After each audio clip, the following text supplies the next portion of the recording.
మరి చూసినట్లయితే ఆ యొక్క మత్తయి సువార్త 9వ అధ్యాయము 2వ వచనం చదువుకుందాం. ఇదిగో జనులు పక్షవాయువుతో మంచము పట్టిన ఒకని ఆయన యొద్దకు తీసుకొని వచ్చిరి. యేసు వారి విశ్వాసము చూచి, కుమారుడా, ధైర్యముగా ఉండుము, నీ పాపములు క్షమించబడి ఉన్నవని పక్షవాయువు గల వానితో చెప్పెను. చాలండి.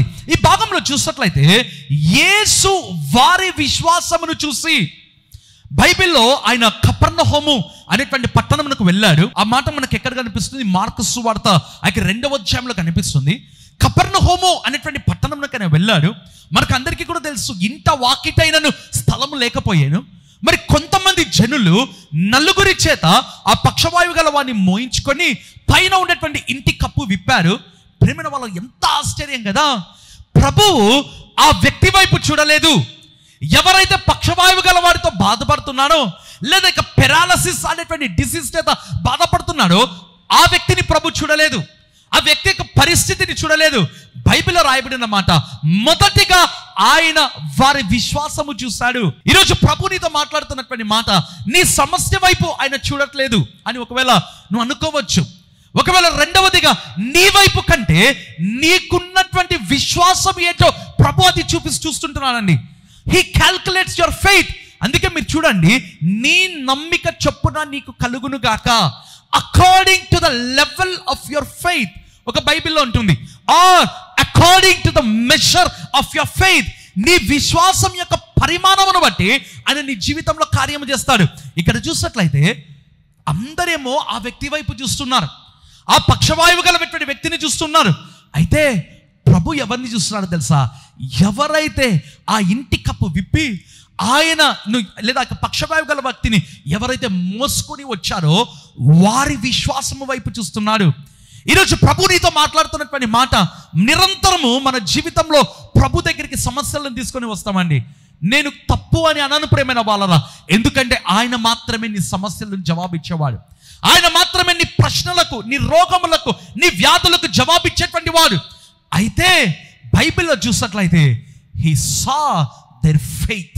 ఆయన వారి విశ్వాసమును చూసి, ఈరోజు ప్రభు నీతో మాట్లాడుతున్నటువంటి మాట, నీ విశ్వాసమును చూస్తుంటున్నాడు. ఈ సందేశం వింటున్నటువంటి వారి యొక్క విశ్వాసం ఏ విధంగా ఉంది ప్రభు చూస్తుంటున్నాడండి. దేవుని యొక్క వాక్యంలో మరి చూసినట్లయితే ఆ యొక్క అపోస్తల కార్యములు 14వ అధ్యాయము 9వ వచనం మనం చూసుకుందాం. అతడు పౌలు మాట్లాడుట వినును. పౌలు అతని వైపు తేరి చూచి స్వస్థత పొందుటకు అతనికి విశ్వాసం ఉండనని గ్రహించి. చాలండి. బైబిల్ గ్రంథంలో చూసినట్లయితే 14వ అధ్యాయంలో పౌలు, బర్నబా ఇద్దరు కూడా ఈకోనియా అనేటువంటి ప్రాంతంకు వెళ్ళారు. ఒక గొప్ప సువార్త అండి, రెడ్ హార్ట్ రివైవల్ అందామా, బలమైనటువంటి రీతిలో, ఇంకా మాట చెప్పాలంటే భయముగా సువార్త వ్యాప్తి చెందుతా ఉంది. ఓ రెడ్ హార్ట్ రివైవల్! ఎక్కడ చూసినా ప్రభు కార్యాలు చేస్తున్నాడు, ఎక్కడ చూసినా ఉజ్జీవం. ఈకోనియా అనేటువంటి ప్రాంతంలో పౌలు, బర్నబా వారితో కలిసినటువంటి ఒక బృందము, బైబిల్లో రాయబడింది కదా, ప్రభువు వారి చేత గొప్ప కార్యములు చేయించుచు తన కృపావాక్యమునకు సాక్ష్యం ఇచ్చుచు అనేటువంటి మాట. గ్రేట్ మిరకల్స్ అండి. అయితే అకస్మాత్తుగా ఏం జరిగిందంటే, ఎక్కడైనా ఉంటారు ఇటువంటి వాళ్ళు. ఏమని ఉంది? కొంతమంది యూదులు ఫలాని వారితో చేతులు కలిపి బైబిల్లో చూసినట్లయితే వారి మీద దాడి చేయడం ప్రారంభించారు. ఈరోజు అదే కదా ప్రేమైన వాళ్ళకి జరిగేది. ఎవరో కాదండి, దేవుని బిడ్డలే దేవుని సేవకులకు వ్యతిరేకంగా ఉన్నారు. చిల్డ్రన్ ఆఫ్ గాడ్, దేవుని బిడ్డలు దేవుని యొక్క సేవకులకు వ్యతిరేకము. ఇది ఇప్పుడు కాదండి, కొన్ని వేల సంవత్సరముల క్రిందటనే యూదులు అనబడినటువంటి వాళ్ళు మరి ఫలాని గుంపు వారితో కలిసి పౌలు, బర్నబాల మీద వాళ్ళు అఫెండ్ కాలేదు ప్రేమైన వాళ్ళరా. బైబిల్లో చూసినట్లయితే లియోమికియా అనేటువంటి ప్రాంతముకు వాళ్ళు వెళ్ళిపోయారు. అక్కడ బైబిల్లో చూసినట్లయితే లుస్త్రా అనేటువంటి ప్రాంతంలో ఒక వ్యక్తి బలహీనమైనటువంటి పాదములతో కుంటివాడుగా వ్యక్తి ఉన్నాడంటండి. బైబిల్లో చూసినట్లయితే ఎంత చక్కటి మాట రాయబడింది కదా, పౌలు అతడికి స్వస్థత కలుగుటకు విశ్వాసం ఉండెనని గ్రహించి, దేవుని సేవకుడు ఆ వ్యక్తి జీవితంలో విశ్వాసం ఉంది అని గ్రహించాడంట. స్వస్థత కలుగుటకు విశ్వాసం ఉండేనని గ్రహించి, ప్రియమైన వాళ్ళరా, నీ జీవితంలో స్వస్థత కావాలి అన్నా, నీ జీవితంలో అద్భుతము కావాలి అన్నా, నీకు కావాల్సింది ఏంటో తెలుసా? విశ్వాసము. బైబిల్లో చూసినట్లయితే మత్తయి 9వ అధ్యాయంలో మీరు చూసినట్లయితే ఆ వ్యక్తి పక్షవాయువు గలటువంటి వ్యక్తిని మొదటగా ఆ వ్యక్తిని చూడకముందు ప్రభు వారి విశ్వాసము చూస్తాడండి. మత్తయి 9:2లో ప్రభు వారి విశ్వాసము చూస్తాడు. మత్తయి 9:6లో ఆ తర్వాతనే ఆ వ్యక్తి వైపు చూస్తాడు. మొదటగా ఆయన నీ విశ్వాసము చూస్తాడు, ఆ తర్వాతనే నీ వైపు చూస్తాడు. మొదటిగా నీలో ఉన్నటువంటి విశ్వాసమును చూస్తాడు, ఆ తర్వాత నీ సమస్య వైపు చూస్తాడు. ఈరోజు ప్రభు నీతో మాట్లాడుతున్నటువంటి మాట, నేను ఇది చేయగలనని మీరు నమ్ముచూ ఉన్నారా? Do you believe that I'm able to do this? ప్రియమైనటువంటి వాళ్ళరా, దేవుని వాక్యంలో చూసినట్లయితే కీర్తనల గ్రంథము 103వ కీర్తన 3వ వచనం మనం చూసుకుందాం. అందరికీ కూడా తెలిసినటువంటి కీర్తన Psalm 103 and verse 3. ఆయన నీ దోషములన్నిటినీ క్షమించువాడు, నీ సంకటములన్నిటినీ కుదుర్చువాడు. చాలండి, ఇది అందరికీ కూడా తెలిసినటువంటి కీర్తన. దావీదు అంటున్నాడు, నా ప్రాణమా యెహోవాను సన్నుతించుము, నా అంతరంగమున నా సమస్తమా యెహోవాను సన్నుతించుము, ఆయన చేసిన ఉపకారములలో దేనిని మరవకుము. ఆ కీర్తనకారుడైన దావీదు అంటున్నాడు, ఆయన చేసిన ఉపకారములలో దేనిని నీవు మరవకుము. ఆయన చేసిన ఉపకారములు ఏంటంట? 3వ వచనంలో రాయబడింది, ఆయన నీ దోషములన్నిటినీ క్షమించువాడు, నీ సంకటములన్నిటినీ కుదుర్చువాడు. సాల్వేషన్ యొక్క ప్యాకేజ్ ఈ 3వ వచనంలో మనకు కనిపిస్తుందండి. ప్యాకేజ్ ఏంటిదో తెలుసా? ఆయన నీ దోషములు అన్నిటినీ క్షమించువాడు అంటే మనం చేసిన పాపములు, మనం చేసినటువంటి అతిక్రమములను ఆయన క్షమించేటువంటి దేవుడు. రెండవదిగా చూసినట్లయితే నీ సంకటములన్నిటినీ కుదుర్చువాడు అంటే అర్థం ఏంటిదంటే నీ యొక్క సిక్నెస్, ఇంగ్లీష్ బైబిల్లో ఉంటుంది your sickness or your diseases ఆయన స్వస్థపరిచేటువంటి దేవుడు. మొదటగా రక్షణ పరిచర్య, రెండవదిగా స్వస్థత పరిచర్య. అయితే చాలా మంది దేవుని బిడ్డలు, ప్రేమైన వాళ్ళరా, చాలా మంది విశ్వాసులు రక్షణ పరిచర్య వరకు ఆగిపోతారు. మా జీవితంలో నీటి బాప్తిస్మం మేము పొందుకున్నాం, మాకు చాలండి. కొంతమంది ఉంటారు చిలకరింపు బాప్తిస్మం పొందుకున్నాం, మాకు చాలండి. ఎప్పుడు కొంతమంది ప్రేమైన వాళ్ళరా మొదటి భాగంలోనే వాళ్ళు ఆగిపోతారు. అయితే కీర్తనకారుడు అంటున్నాడు, నా దోషములన్నిటినీ క్షమించువాడు, నీ సంకటములన్నిటినీ ఆయన కుదుర్చువాడు. చాలా సందర్భాలలో దేవుణ్ణి ఒక సేవియర్గానే మనం చూస్తామండి, అంటే ఒక రక్షకుడిగా మాత్రమే. అయితే రెండవదిగా మరి చూసినట్లయితే ఆయన మన సంకటములను కుదిర్చేటువంటి వాడు. He is also a healer, not only a saviour but he is also healer. ఆయన రక్షించేటువంటి వాడు మాత్రమే కాదు, నీ పాపములను నిన్ను రక్షించేటువంటి వాడు మాత్రమే కాదు కానీ నీ యొక్క సంకటములన్నిటినీ ఆయన కుదిరించేటువంటి దేవుడు. ఇంతకు విశ్వాసం ఏ విధంగా కలుగుతుంది? దేవుని వాక్యంలో చూసినట్లయితే లూకా సువార్త 17వ అధ్యాయము 5వ వచనం మనం చూసుకుందాం. Luke 17:5. అపోస్తలులు మా విశ్వాసము వృద్ధి పొందించుమని ప్రభువుతో చెప్పగా, ఆమేన్. అపోస్తలులు ప్రార్థన చేస్తున్నారు. ఏమని ప్రార్థన చేస్తున్నారో తెలుసా? Lord increase our faith.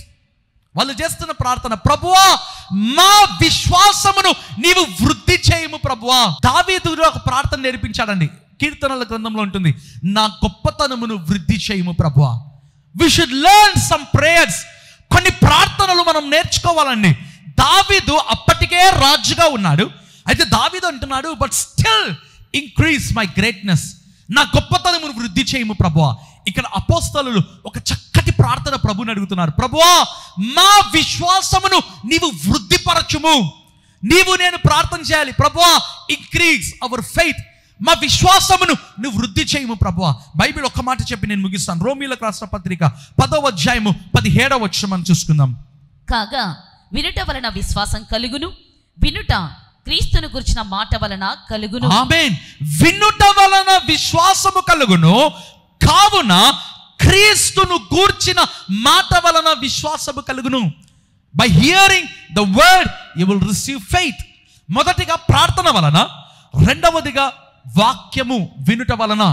అందుకే అపోస్తలుడు అయినటువంటి పౌలు, బైబిల్లో చదువుకున్నాం కదా, అపోస్తల కార్యములు 14:9 మనం చూసినట్లయితే పౌలు చెప్పిన మాటను లుస్త్రాలో ఉన్నటువంటి వ్యక్తి విన్నాడు.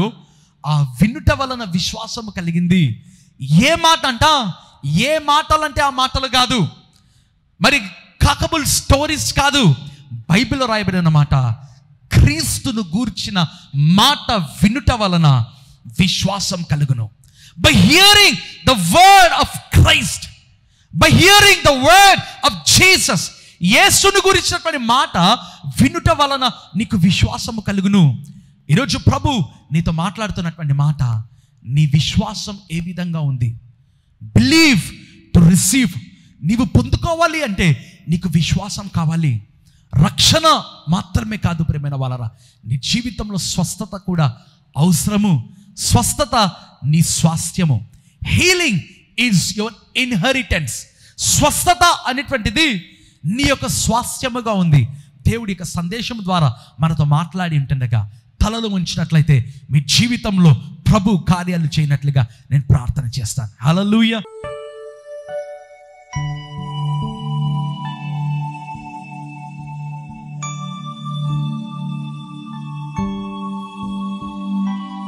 ఇంతవరకు దేవుడు ఈ సందేశం ద్వారా మీతో మాట్లాడి ఉంటుండగా మీ జీవితంలో కూడా విశ్వాసము కలుగునట్లుగా, ప్రభు యొక్క కార్యములను మీరు అనుభవించినట్లుగా మీ కొరకు నేను ప్రార్థన చేయబోతున్నాను.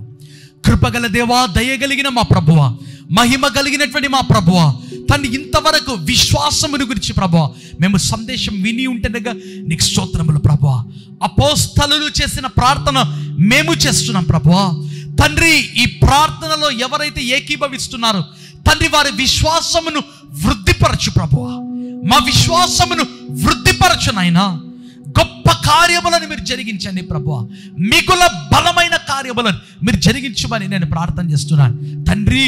నీకు అసాధ్యమైనది ఏది లేదు ప్రభువా. ఎవరు ఏ కోరిక అయితే కలిగి ఉన్నారు, ఏ ఆశీర్వాదం అయితే మాకు కావాలి అని ఎదురు చూస్తున్నారు, అది వారికి అనుగ్రహించబడును కాక. రక్షణ ప్రసాదించండి, మారు మనసు దయచండి, క్రొత్త జీవితము దయచండి. యేసును సొంత రక్షకునిగా అంగీకరించినట్లుగా సహాయం చేయండి ప్రభువా. వారి విశ్వాసము చొప్పున వారి జీవితంలో నీ కార్యములు జరిగించండి అయ్యా. వారి విశ్వాసమును నీవు చూస్తూ ఉన్నావని వారు తెలుసుకున్నట్లుగా మీరు సహాయం చేయమని నేను ప్రార్థన చేస్తున్నాను. ఈ పరిచర్య ఎవరైతే ప్రేమించి వారి వంతు సహాయం చేస్తున్నారు, ఈ పరిచర్యలోని అభిషేకం వారి మీదకి వచ్చి వారి జీవితంలో బలమైన కార్యములు వారు పొందుకుందరు కాక. కృతజ్ఞతలు తెలియజేసుకుంటూ ప్రభు యేసు నామమందు ప్రార్థించి వేడుకుంటున్నాను తండ్రి. ఆమేన్, ఆమేన్.